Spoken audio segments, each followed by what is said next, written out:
بسم اللہ الرحمن الرحیم۔ آج کل آپ اکثر ایک جملہ سنیں گے، میرا کوئی نہیں ہے یا میرے پاس کچھ نہیں ہے۔ ایسے افراد کے علاج کے لیے اور ایسا جملہ کہنے سے بچنے کے لیے جناب امیر علیہ السلام کے کلام سے کچھ رہنمائی لیتے ہیں، اور اللہ سبحانہ و تعالیٰ کے قرآن مجید میں جو وضاحت ہوئی ہے اور جو اس کی تفسیر جناب امیر علیہ السلام نے پیش کی ہے، اس کو آپ کی خدمت میں گزارش کرتے ہیں۔ جناب امیر علیہ السلام نے اپنے پیارے صحابی حارث حمدانی کو خط نمبر 69 میں ارشاد فرمایا، حارث، کوشش کیا کرو کہ اپنے سے نیچے والے لوگوں کو دیکھا کرو تو یہ آپ کے لیے شکر کا دروازہ کھول دے گا۔ بڑا عجیب جملہ ہے۔ فضلت لفظ استعمال کیا ہے، جن پر اللہ نے آپ کو فضیلت دی ہے آپ ان کو دیکھا کیجیے۔ تو ایسے افراد جو اکثر یہ کہتے ہیں کہ ہمارا کوئی نہیں ہے، ہم اکیلے ہیں، ہمارے پاس کچھ نہیں ہے، ذرا جملے دہرا لیتے ہیں، ہمارا کوئی نہیں ہے اور ہمارے پاس کچھ نہیں ہے۔ اب ایسے افراد کے لیے میں نے کہیں کسی ویڈیو میں یہ مثال بھی دی ہے۔ ڈیل کارنیگی ایک رائٹر ہیں جن کے کتابیں بہت پسند کی جاتی ہیں۔ وہ کہتے ہیں کہ ایک شخص بہت بڑا تاجر تھا اور اس کے نقصان اتنے ہوئے کہ وہ بینک کرپٹ ہو گیا، اور آخر میں اس نے یہ ارادہ کیا کہ میں یہ شہر ہی چھوڑ کے جاتا ہوں جہاں اتنا نقصان ہوتا ہے۔ سارا کچھ اپنا گھر اپنا شہر چھوڑنے کے لیے باہر نکلا، روڈ پہ گیا تو جو ٹریفک لائٹ ہوتی ہے وہاں وہ رکا، تو رکتے ہی اس کو ساتھ ایک شخص دکھائی دیا جس کے پاؤں نہیں تھے اور جو لکڑیوں کے ٹکڑے لے کے چل رہا تھا، یعنی اپنے آپ کو گھسیٹ رہا تھا۔ اس نے جب اس کو تاجر کو دیکھا تو اس نے کہا کتنا اچھا موسم ہے، کتنا اچھا ویدر ہے۔ تو وہ تاجر اس وقت سوچنے لگا کہ اس کے پاس ہے کیا، یہ چل بھی نہیں سکتا لیکن اس کو اس بھری دنیا میں کچھ اچھائی نظر آ رہی ہے۔ تو اس نے وہیں سے اپنا ارادہ بدل لیا اور واپس آ کے اپنے کاروبار کو دوبارہ شروع کیا اور وہ ترقی پر چلا گیا۔ یعنی کہنے کا یہ ہے کہ آپ دیکھیے آپ سے نیچے بہت بڑی تعداد ہے افراد کی، امیر علیہ السلام فرماتے ہیں جن پر آپ کو اللہ نے فضیلت بخشی ہے، ان کو دیکھیے تو یہ آپ کے لیے شکر کے دروازے کھول دے گا۔ میں سمجھتا ہوں کہ ہم یہ جو کہتے ہیں کہ ہمارا کوئی نہیں ہے، یہ اس لیے ہم اکثر کہتے ہیں کہ ہم آگے والوں کو دیکھتی ہے۔ اگر ہم پیچھے والے کو دیکھیں تو یہ جملہ ہمارا بدل جائے گا، اس لیے کہ پیچھے والے ہمیں بھی یہی سمجھتے ہوں گے، نیچے والے جو ہم سے ہیں، ہم سے کمزور ہیں، وہ یہی سمجھتے ہوں گے کہ یہ آگے والے جو ہم ہیں تو وہ بھی ہم ان کے نہیں بن رہے۔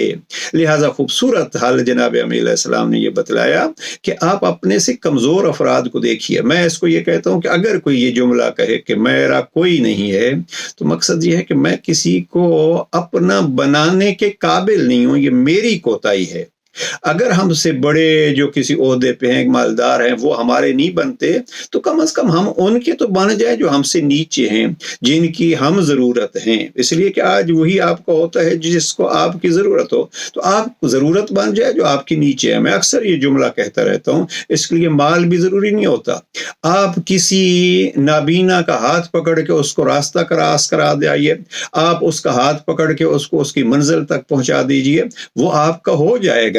یا مثلا آپ کسی اور کمزور کی مدد کر دیجئے، پیسہ نہیں ہے، آپ جسمانی طور پر ہمت رکھتے ہیں تو وہ مدد کر لیجئے تو وہ آپ کا ہو جائے گا۔ یعنی ہمیں اکیلا پن جو ہے دور کرنا ہے تو اس کے لیے ہمیں نیچے جانا پڑے گا، کسی کی مدد کرنی پڑے گی، اور جب کسی کی ہم مدد کریں گے تو پھر اللہ سبحانہ و تعالیٰ بھی مدد کرتا ہے۔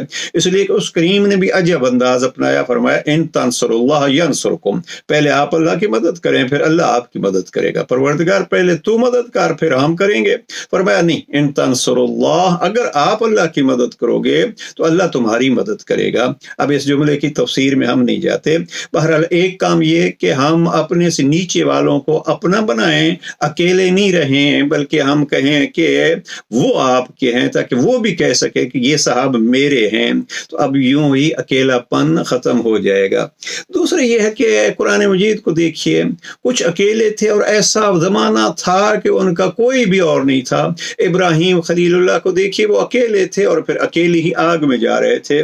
جناب یونس کو دیکھیے، وہ مچھلی کے پیٹ میں اکیلے تھے اور پھر اس اکیلے پن سے رب نے ان سے کیسے نجات دلائی۔ تو وہ جو اکیلے تھے، کہیں یوسف کنویں میں اکیلے تھے، تو یہ جو اکیلے تھے ان کو دیکھیے، اور کیا ان کے اس اکیلا پن کو کبھی خلیل اللہ کی صورت میں اور کبھی جناب یوسف کو ایک شہنشاہ کی صورت میں تخت پہ بٹھایا تو وہ کس نے بٹھایا؟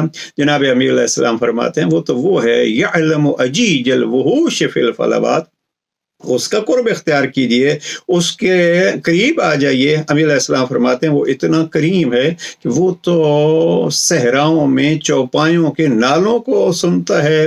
اس نے بار بار اپنی جو تعریف کی ہے، وہ سمیع بھی ہے، وہ بصیر بھی ہے، یعنی سنتا بھی ہے اور دیکھتا بھی ہے۔ جناب امیر علیہ السلام کا یہاں فرمانا، جناب امام فرماتے ہیں آپ آواز سے بولتے ہیں تو آپ کی آوازوں کو سن لیتا ہے، آپ سرگوشی سے بولتے ہیں تو آپ کے رازوں کو بھی وہ جان لیتا ہے۔ لہذا بس دو کام کرنے ہیں، اپنے سے نیچے والوں کو دوست بنائیے، دوسرا یہ ہے کہ اللہ کی دوستی اختیار کیجئے، پروردگار آپ کو ان غموں دکھوں سے نجات عطا فرمائے گا۔ والسلام علیکم ورحمۃ اللہ۔